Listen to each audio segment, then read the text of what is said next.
Hey folks, welcome back to the channel. And today we're going to talk about the Chase Sapphire Reserve. And it's been about 6 months since the changes to the Sapphire Reserve went into effect for those who were grandfathered into the card and not those who applied for the refresh version of the card. Still the dumbest decision, one of the dumbest decisions in a litany of dumb decisions when it came to the Sapphire Reserve.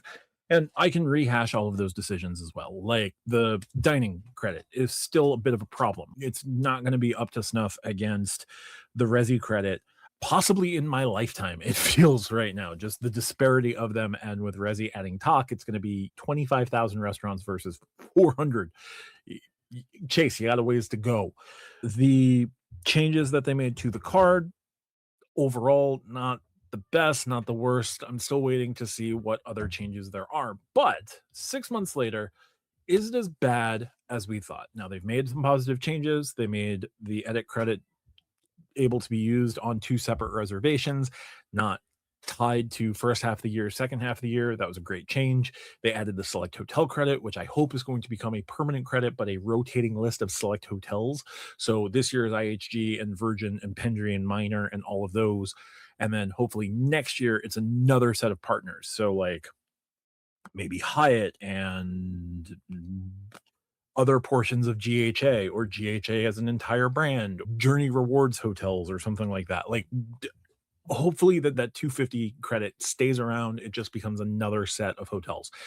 Maybe IHG just becomes an anchor for that because of the relationship that Chase and IHG are building. Maybe Hyatt also gets in on the fun because of the hopeful tighter integration that we see with Chase and IHG, with Chase and Hyatt, that's supposed to be coming this year. So there's hopefully that, right? And then the rest of the features of the card, there's still complaints about the Apple credit. I still have complaints about the Apple credit. I wish that it was an Apple One credit. Is what it is. Chase has added Apple to be the partner that they're going to issue the Apple card. Hopefully more changes can come from that. Maybe an Apple hardware credit could be added in the not too distant future. We'll have to see. Or Creator Studio. I would love Creator Studio, but I'm getting ahead of myself. We still have legitimate complaints with the card, but complaining doesn't really get me anywhere.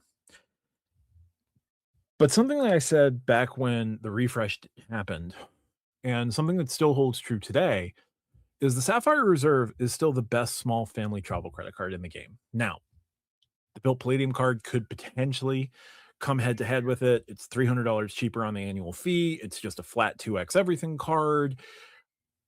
You can add additional guests by paying $32 in Bilt Cash for up to 2 additional guests, so $64 in Bilt Cash to add those two guests. It's got its credits that are fairly reasonable to do. It's got point accelerator on up to 25K in spend. Like, it is the it card of right now. Then there's the complaints about the Palladium card and Bilt in general, but whatever. Bilt Palladium card is a contender. Falling out of contention are the two big other premium cards in the space, the American Express Platinum card and the Capital One Venture X. I don't even know where to put the City Strata Elite in this conversation. So we're going to stick to Platinum, Venture X, Sapphire Reserve, maybe Palladium. Sapphire Reserve, you can add authorized users to extend the number of guests. Yes. But you already get 2 complimentary on the Sapphire Reserve. You get access to Maple Leaf lounges, which increases your lounge options outside of the Sapphire lounges and Priority Pass. You can only add 1 guest to those. So you may, if you're paying an authorized user fee, the authorized user should be able to get in, and you have 1 guest, they have 1 guest. That's fine. But you can accommodate up to 6 with an authorized user on the Sapphire Reserve. So you are going to pay like $990 for the combined bit there, but you can get a family of 4 in with that. With the Venture X and the Amex Platinum, you have to add authorized users for every person that you want to add into the lounge with you on that one. There's no guest access unless you spend $75,000 through the card. Now, if you already spend $75,000 through the card, that's fine. If you're willing to pay the extra usury fees, that's also fine. Like, it is your money, do with it what you want. But the Sapphire Reserve is still the best all-around family travel card. There's an argument to be made with Palladium. Sure. Palladium right now feels like it's here for a good time, not a long time, whereas the Sapphire Reserve is still going to be here much longer, I think. But let's dig a little deeper. I think what we're going to see in the next couple of months, either folks are going to just go all in on Palladium, which they seem to be. It's the it card of the moment, despite the issues. It's only a month old, so maybe the issues get ironed out. Who knows? But the other thing that might happen is if you value Chase, the Chase ecosystem, you could start seeing folks conceivably start putting out videos about how they can convince themselves to move from the preferred to the reserve, unless the preferred has a killer refresh.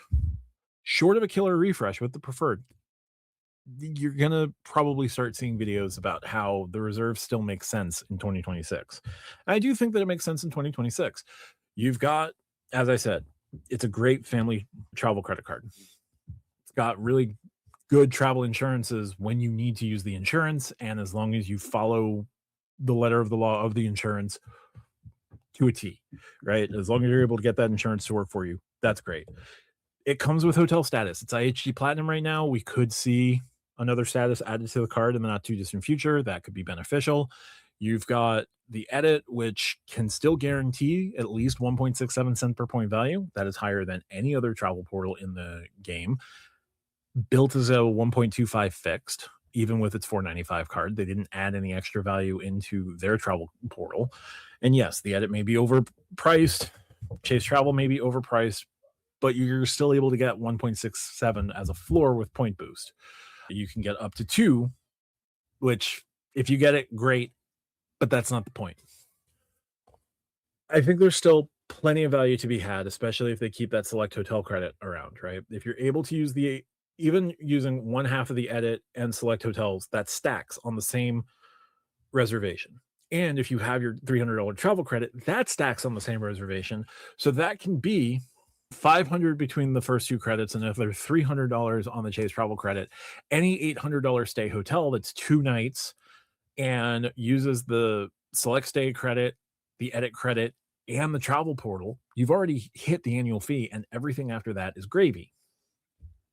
Now, everything after that being the StubHub credit. I know StubHub isn't great. I know Viagogo isn't great, but none of your options across the resale game and Ticketmaster Live Nation are good. SeatGeek can be a great experience for you, but it's the same it's the same style operation. Tickwit Liquidator would be the same style operation. It is all resale. It is you will pay what others are willing to pay. The market dictates what your price is going to be on resale. And if it's a huge artist, you're going to end up spending more on resale because the bots flooded the initial ticket purchase. It is what it is. But $300 semi-annually, you can make a lot of things work. Second half of 2025 was an Islander game. Buy one, get one tickets, basically. So it cost significantly less to go to that Islander game. Now, everything I bought at UBS Arena was horrendously overpriced, but I was still able to go with a BOGO ticket to UBS Arena. First half of this year, I used the StubHub credit through Viagogo for not a stand-up performance, but like a lecture thing that my partner is really interested in going in. I have some interest in going in. We got real close to the 150. It's basically free for us to go. I think I ended up paying $8 out of pocket. Not bad. And we used Viagogo for that. So that was cool. There's still plenty of value that can be had, right? So if I did the $800, which I haven't, but if I did the $800 through the hotels with the edit and the select and that, and I've done $300 already with the StubHub credit because my annual fee hits in a couple of weeks, like I'm in really good shape. That's $1,100. I've turned on Apple TV Plus and I've turned on Apple Music. So that's another $300 in my pocket there. Would I have bought them anyway? I don't know. I pay for Spotify. I'm looking for an off ramp from Spotify. If Apple Music can be that, great. I don't watch a ton of television, so I don't sign up for a ton of streaming services, but a free streaming service is a free streaming service, so I will take that. And I'm not trying to sit here and just justify the card to you, justify the card to myself through talking to you. I think it's still a really strong card, and it's probably been unfairly maligned 6 months after the fact. Do I still wish there was a general 3x travel category? Yes. Do I wish that Chase would give us an inkling of what the rest of the picture looks like? Yes, because I think this was the beginning of transforming their travel landscape. I think Chase wants you to stay inside of Chase as much as possible. That's why they're making the travel portal 8x on the Sapphire Reserve, and that could play to their benefit, especially if they were to bring in Hyatt loyalty into the travel portal. I think that would be a huge get for the travel portal and for customers who then could be paying cash and earning 8 times points on the mattress run, which if they move them over to Hyatt, you're looking at a 12% return at Hyatt. If you're valuing Hyatt points at 1.5 cent per point. And then there's the detractors who say hotel points are meaningless now, and they're getting more and more meaningless. Yes. But now you could stay at the really fancy places and guarantee 1.67 or up to 2%, up to 2 times points using points boost. So now you could buy a low end Hyatt house, assuming that they add Hyatt loyalty into the travel portal, low end Hyatt house, and redeem at a Thompson or a Dreams or maybe an all inclusive at 1.67 or 2 cent per point and get like up to a 16% return. There's also IHG, which I mentioned before. You can turn Holiday Inn Express stays into free stays at the Kimpton. Like, they want you to make Chase travel a part of the strategy. And I think paying cash at the low end, earning the 8 times points at the low end, and then redeeming at the higher end properties and getting your status reflected and getting everything involved with that and possibly everything with the edit and booking things at 2x up to 2x, more likely 1.67, that's still more guaranteed value than you'd be getting otherwise. So you don't even have to worry about the hotel point aspect of it. Chase's big draw was always that you could guarantee 1.5 in the portal. Now you can't guarantee 1.5, but if you're coming out at least at 1.67 and getting up to 2, there's still good value to be had. And you don't have to worry about using Hilton points and redeeming those at whatever Hilton points are redeeming at these days. You don't have to worry about using Marriott points and redeeming those at whatever Marriott points are worth these days. You can turn your cash bookings at the courtyards for your eventual ultimate reward point boost bookings at the St. Regis, and then taking all of those points from Marriott and moving it into the airline program of your choice, because Marriott transfers to airline programs at the best rate of any hotel chain points to airline points. It's all 3 to 1. Okay.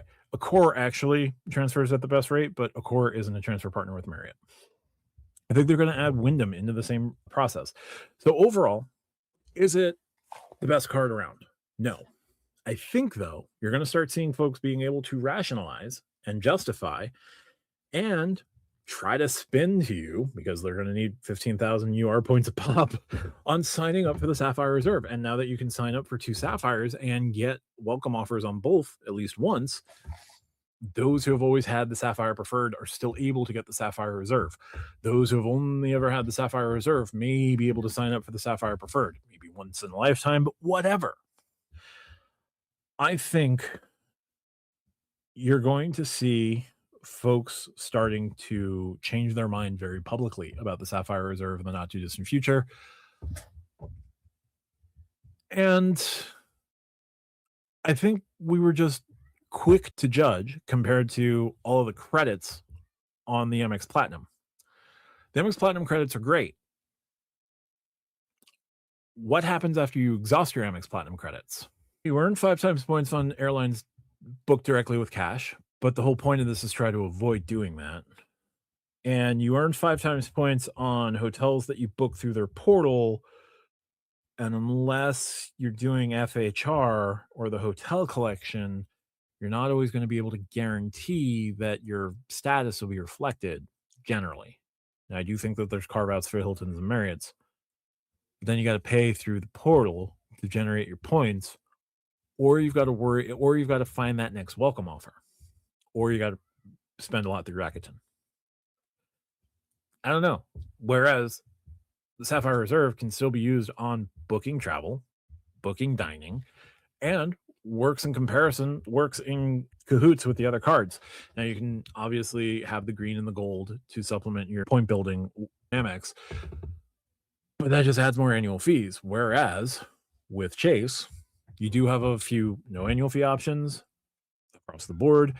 You've got the the currently $95 Sapphire Preferred, which may or may not help in some categories. Right now, it's going to hurt in more categories than not, unless you're throwing all your streaming on there and you're throwing your online grocery spend and like just doing like Peapod or whatever, buying your groceries through the website, going in, picking them up yourself. That's all 3%. So that could help. But I do think that the Sapphire Reserve is going to get a little bit more fanfare by the end of the year. And I also think that they're going to add more to the card. Like, I don't think they're kidding when they say that the card is going to be a living card now with changes and refreshes. No more big refreshes. They're going to continually make adjustments to the card. I think that's going to be the case going forward. And there's still plenty of adjustments that are coming, I think, to make the card even better. But regardless of that, the card's going to get its due over the course of the year. But 6 months later, it was a bad launch. It's not a bad card. It's not the card that's being maligned. It's got some pretty good value. I'm not going to say it's $2,700 value, but it's still got some pretty good value. So that is it for this one. If you like what I do, hit the subscribe button down below. Check out the Stack Your Points podcast at stackyourpoints.com. For me, call me Lonnie, RJ, Craig, and Tariq from time to time, and various other portions of the show. Check out the pinned comment for ways to support me outside of YouTube if you so choose. If you want to support me here on YouTube and become a channel member, $2.99 a month, you can cancel at any time. But thank you so much for watching. Talk to you soon. Bye for now.